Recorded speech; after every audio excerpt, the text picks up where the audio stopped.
Hello students, a very good morning to all of you. Today I am going to deal with the famous poem CASUARINA tree written by Dutt. Before moving to the poem, let's look on the life of Dutt.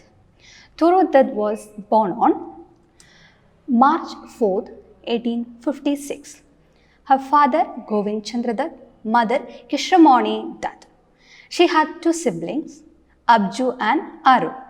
She had the advantage of good education and happy family environment.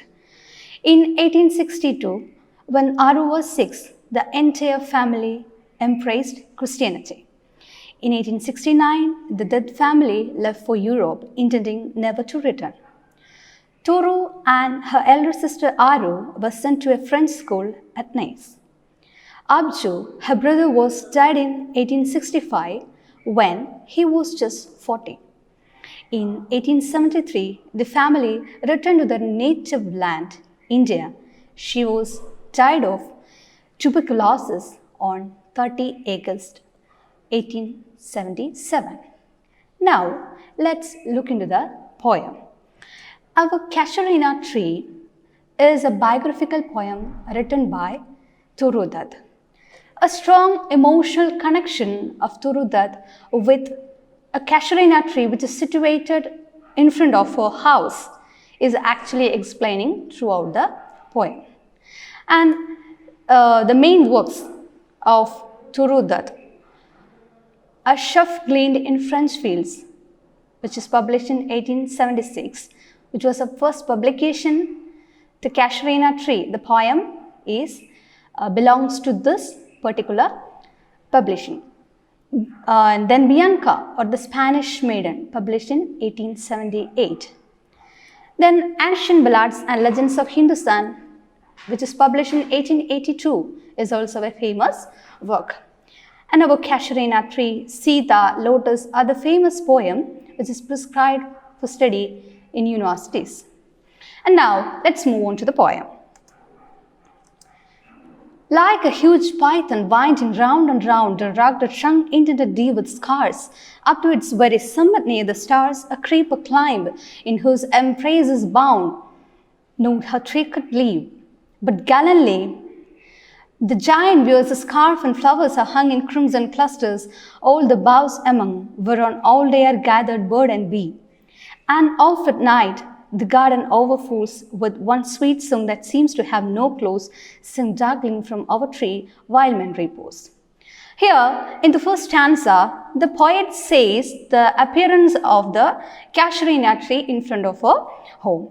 After severe attacks by a giant creeper, the tree is proudly remained safe, and it has a cluster of crimson flowers. Crimson flowers are flowers which has a deep red color, and the tree is wearing a blanket of crimson clusters, and it is seeing very beautiful, and it is staying proudly in front of her house.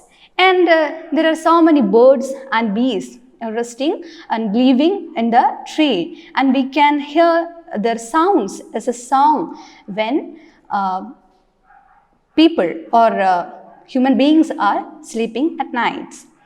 And now move on to the next stanza. When first my casement is wide open, thrown at dawn, my eyes delighted on it rest. Sometimes, and most in winter, on its crest a grey baboon sits statue-like alone, watching the sunrise, while a lower boughs his puny offspring leap about and play. And far and near coquelas hail the day, and to their pastures when our sleepy cows, and in the shadow on the road cast by the whole tree, so beautiful and vast, the water lilies spring like snow and mast. Here, the poet conveys the things which are related to the tree. And in the very morning, when she opens the door of the window, she can see a baboon. Baboon is a monkey from Asian African continent. So that baboon is sitting over the branches of CASUARINA tree and watching the sunrise. And we can see the offsprings of this baboon is playing here and there in the tree. And the sleepy cows, in the very early morning, the sleepy cows are moving towards the pastures. Pastures means the lands in which they are feeding. And we can see a blanket with full of lilies This lily blanket was made by the snows. Okay, let's move on to the third stanza. But not because of its magnificence, dear is the CASUARINA to my soul, beneath it we have played. Though years may roll, oh sweet companions, love with love intense for your sakes. Shall the tree be ever dear? Blend with your images, it shall arise in memory, till the hot tears blind mine eyes. What is that dirge-like murmur that I hear like the sea breaking on a shingle beach? It is a tree's lament, and every speech that happily to the unknown land may reach. Here, we can see the emotional connection of Turudat towards the tree. She says that beyond the magnificence and charming beauty of the CASUARINA tree, she has a close relationship with the tree because both she and her siblings used to play under the tree. She asks us to recollect the memories from our past about that particular incidents that happened in our childhood, like playing under the tree, like swinging. And while she tries to recollect the memories from the past, tears are rolling upon her eyes. Because of that emotional connections, the tears are rolling upon her eyes. She says that it is the lament.